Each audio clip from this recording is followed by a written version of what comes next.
नमो भगवते वासुदेवाय नमः। नमस्कार दोस्तों, कैसे हैं आप सब? बहुत स्वागत है आपके अपने ही चैनल इंस्पिरेशन ऑफ प्रेरणा में। दान एक ऐसा कर्म है जिसका महत्व सभी धर्मों में माना गया है। हिंदू धर्म में दान का बहुत बड़ा महत्व माना जाता है। दान करने से, ज़रूरतमंद व्यक्तियों को दान करने से न केवल उसका शुभ आशीर्वाद आपको मिलता है, बल्कि उसके साथ साथ आपकी कुंडली के सभी ग्रह दोष दूर हो जाते हैं। हर प्रकार के दान का बहुत बड़ा महत्व होता है, लेकिन सबसे बड़ा महत्व होता है गौदान का।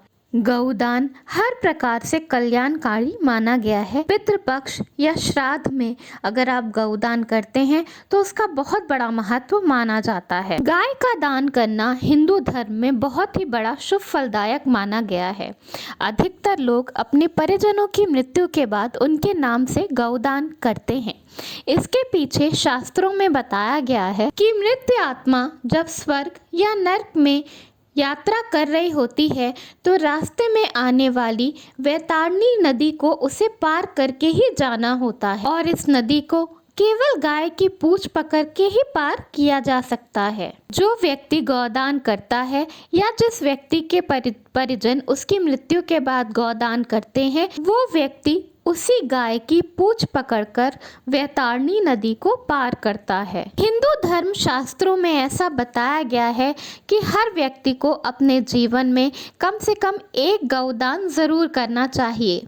गौदान करने के शास्त्रों में कुछ नियम भी बताए गए हैं। ब्राह्मण को गौदान करना सही और उपयुक्त माना जाता है, लेकिन इसमें भी शास्त्रों में कुछ नियम बताए गए हैं कि वो ब्राह्मण कैसा होना चाहिए, गाय कैसी होनी चाहिए और किस विधि के अनुसार गौ का दान किया जाना चाहिए। कि जिस ब्राह्मण को आप गौ दान कर रहे हो वो किसी भी अंग से विकृत नहीं होना चाहिए और ना ही उसका कोई अंग हीन होना चाहिए। गौ दान का अधिकारी वही ब्राह्मण होता है जो अंगहीन ना हो, जो यज्ञ करवा सकता हो, जिसका भरा पूरा परिवार हो और साथ साथ जिसकी पत्नी जीवित और उसके साथ हो। गौ दान लेने वाला ब्राह्मण शांत, सदाचारी और वेद पाठी होना चाहिए। आइए अब जानते हैं कि गाय कैसी होनी चाहिए।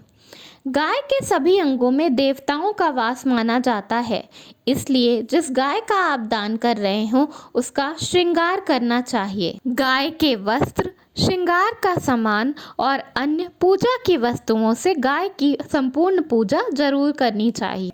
शास्त्रों में बताया गया है कि गाय के हर एक अंग में किसी न किसी देवी देवता का वास जरूर होता है, इसलिए उसे पूजनीय माना जाता है और उसका दान सर्वश्रेष्ठ माना जाता है। जिस गाय का आप दान कर रहे हो उसकी सींग और खर बिल्कुल चमकदार और साफ सुथरे होने चाहिए। उसकी पीठ चांदी जैसी चमकदार होनी चाहिए और वो दूध देने में सक्षम होनी चाहिए। जिस गाय का आप दान कर रहे हैं उसके नीचे बछड़ा जरूर होना चाहिए।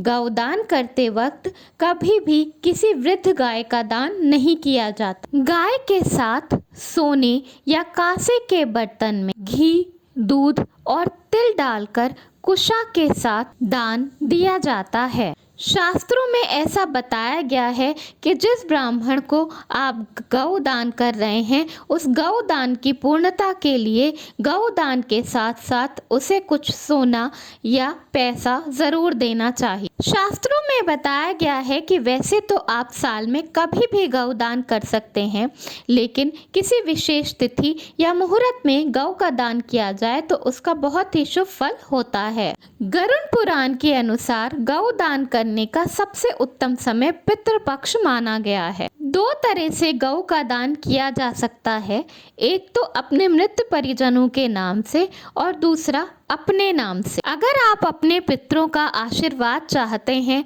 उनका शुभ फल चाहते हैं, तो अपने पितरों के नाम से गौदान अवश्य करना चाहिए और हो सके तो पितृपक्ष में उनके नाम से गौदान करना चाहिए। और अगर आप अपने लिए गौदान कर रहे हैं, अपने शुभ आशीषों के लिए गौदान कर रहे हैं, तो आप साल में किसी भी समय गौदान कर सकते हैं। गौ का दान करना बहुत ही महत्वपूर्ण होता है और हर व्यक्ति को अपने जीवन में एक बार गौदान जरूर करना चाहिए। ऐसा कहते हैं कि गौ का दान करने से आपके ज़िंदगी भर के सारे कष्ट, दुख, कलेश, पाप मिट जाते हैं और आपका आने वाला जीवन, आने वाली ज़िंदगी शांति से, सुख से गुजरती है। लेकिन गौ दान को करते वक्त कुछ महत्वपूर्ण बातें ध्यान में ज़रूर रखनी चाहिए, जो मैंने आपको इस वीडियो में बताई है। इन बातों को ध्यान में रखते हुए गौदान अवश्य करें। धन्यवाद। वीडियो पसंद आया हो तो लाइक ज़रूर करिएगा।